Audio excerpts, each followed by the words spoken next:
Okay, so now we finally arrived at Ranong and we're gonna race this weekend. It's gonna be my first race of 2025 in motocross, and I'm super excited because the track looks absolutely mint. This is one of the best tracks I've ridden in Thailand. This is the big stadium spotlights, if you look up there, and also over there.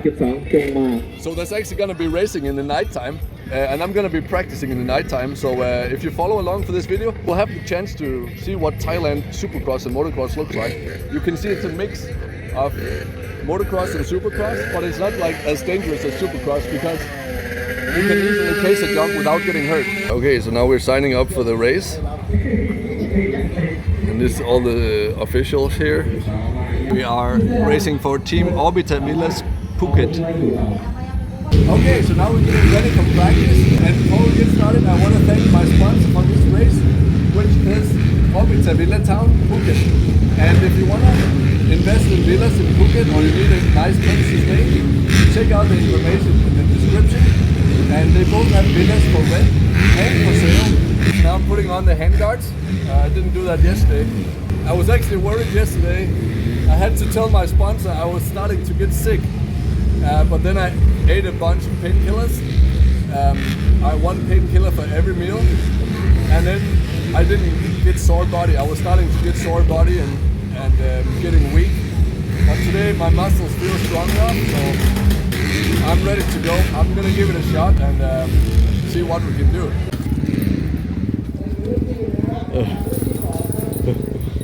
Ain't that? Huh? And that's it. Goodbye.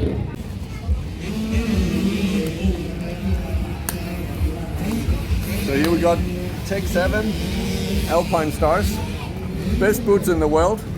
If you ask me, the Tech 7s, they're actually better than Tech 10. You can better feel the foot pegs and feel the shifter and the brake, and they still have decent protection.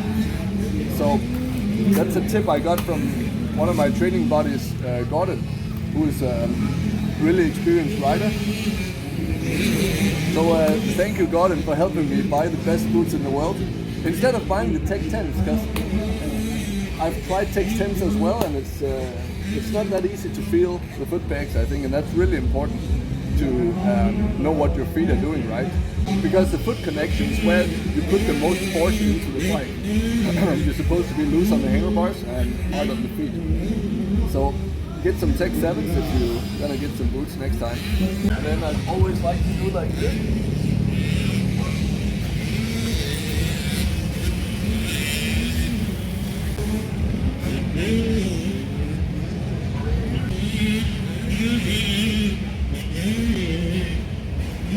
That's just help me remind myself of being loose and getting into this position, you know? There you go. See it? There you go. Ready? Here's our security officer. In case you wonder what my strategy is when I get to a new track, it's always first to do a reasonably slow sighting lap, just see everything, and then I'm gonna start clearing all the jumps step by step. Just do all the easy jumps first, and then the big jumps I'll try to follow somebody who's already doing the big jumps. I think there's a 35 meter jump out there.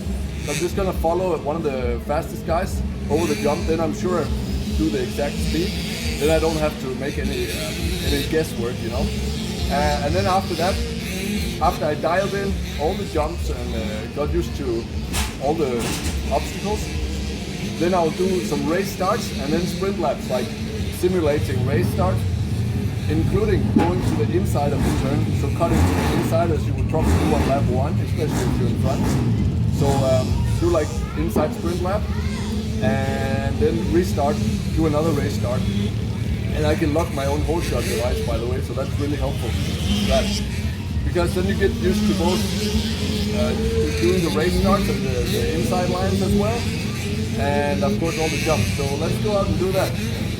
Okay, now I'm gonna warm up my bike, just run slowly up and down the parking area so the bike is warm, and then ready to go out on the track when they allow the big bikes to practice. Right now it's the 65 cc's that are practicing. Let's have a look over here. All right.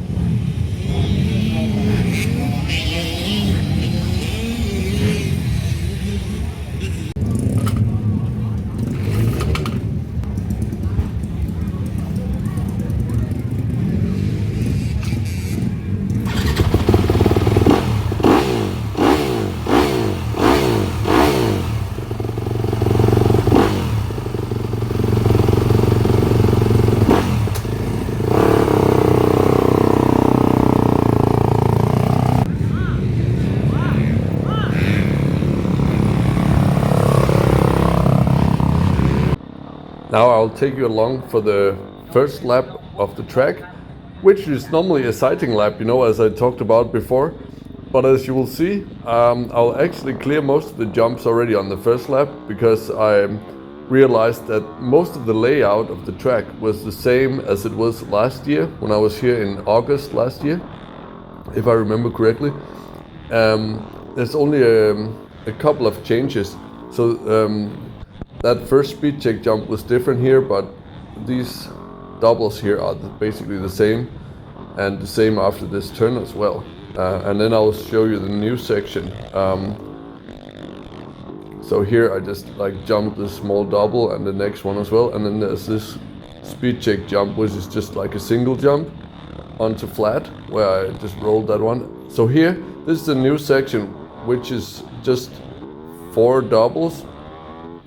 I think they're around 10 meters or 30 feet or something like that, maybe 12 meters or something. But they were similar to the wave section that was before, but much better now. I really like it. And also this section here was the same, just a few doubles. And then this jump here was the biggest new change to the track. So this is a big tabletop instead of a step over kind of jump that was before. This is also the same jump, by the way. This is last jump before the finish line. And then here we're coming over the finish line jump here, also the same design. So overall, I was really happy to get out on the track, really fun. And then after 5 laps or so, as you can see here, I just started to wait and slow down until a fast guy that I knew easily cleared the jump. He's actually one of my training buddies, BM. Then I just followed him, as you could see here, and then just copied his speed over the jump. So here he goes high on the berm, and then he carries really good exit speed, and then I just tried to look at him only and focus on what speed he did, and then copy the speed. Of course, I should have been a little bit closer, but I didn't build enough momentum when he passed me, so he just pulled away kind of.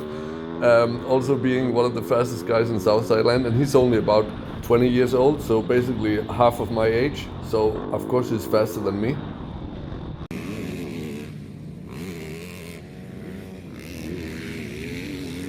And then I just kept building up speed step by step, gradually, getting more and more comfortable with every section on the track, getting more and more accurate with my jump landings. So you're basically trying to land on halfway down the down ramp on every jump. Or in some cases, if you feel that you can gain some speed or some time by jumping a bit further on some jumps, you can experiment with that in case you need to make a pass. Okay, first practice done. I got all the jumps done except one on the first lap, and then I spent around 5 laps just to get used to hitting the big jump. It's just about knowing the speed you have to hit it with, you know. So I didn't even come close to doing it wrong, so I'm very happily surprised with my practice. I thought I might overjump it or clip it, but I landed perfect every time I hit it, so I'm really happy. That was the only thing I was a little bit worried about, because it's like a 100-foot jump or over 30-meter jump, so a bit big jump, but really fun. Now I have to blow my nose.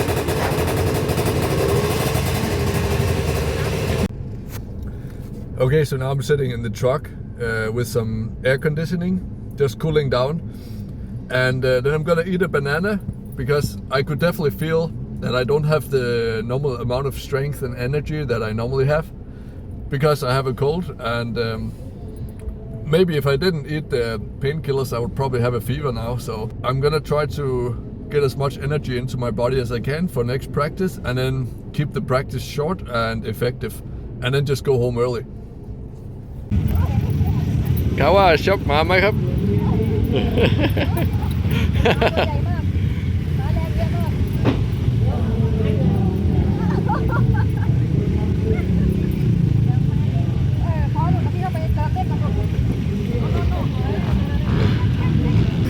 That boy Kawa, he's the fastest 85cc rider in Phuket right now. Really, really fast kid. Look for him tomorrow. He's gonna probably win. I wouldn't be surprised.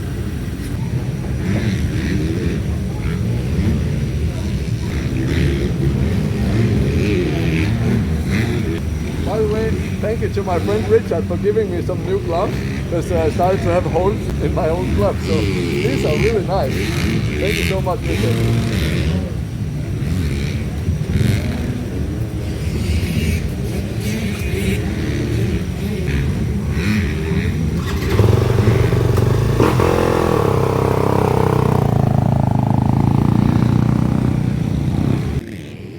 And then on my second practice session, I usually focus on race starts and those sprint laps, like sprinting to the inside on the first few turns to protect the inside like you would do in a race if you're in front.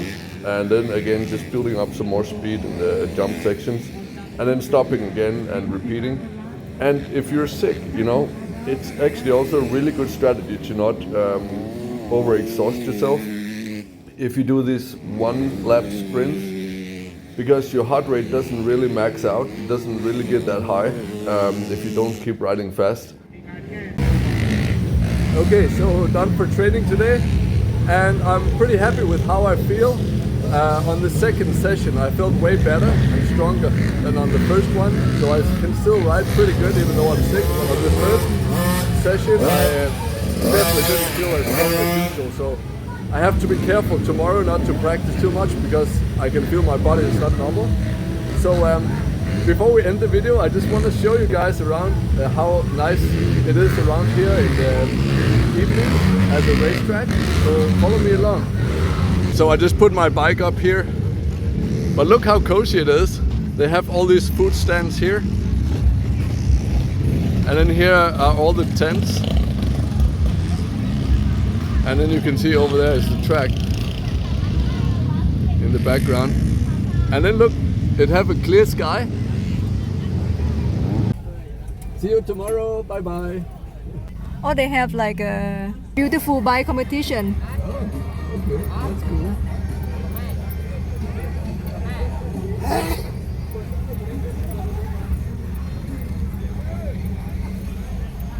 Okay, so done for today, guys. Good practice, and I'm looking forward to tomorrow. Very excited to race in the night like a real professional Supercross rider. See you tomorrow, guys. To watch the full version of my advanced riding videos and support the development of this channel, click the join button below and become a member. And thereby you will get access to exclusive videos where I go through the most advanced skill levels and also explaining things from a physics standpoint, because I have a background in science and thereby studying physics, so I'm able to explain actual riding technique and the mechanics of riding, also bike setup, in a way that you don't see on many other channels. Also, I share my own step-by-step methods on how I track my own progress and riding technique development. So if you're interested in that, consider becoming a member and clicking the join button. And if you like tropical island holidays, visit fitcamp5.com for my 2-time TripAdvisor award-winning training camp, where we train fitness and action sports together while learning to live a healthy lifestyle and, maybe most importantly, have fun at the same time.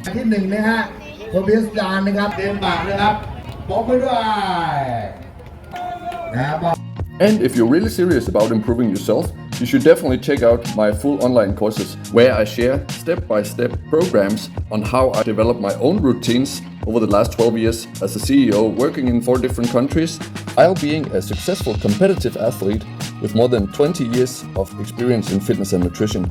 Check the link in the description for that. And in any case, thank you so much for watching. Have a great day, be awesome, believe in yourself, and see you on the next one.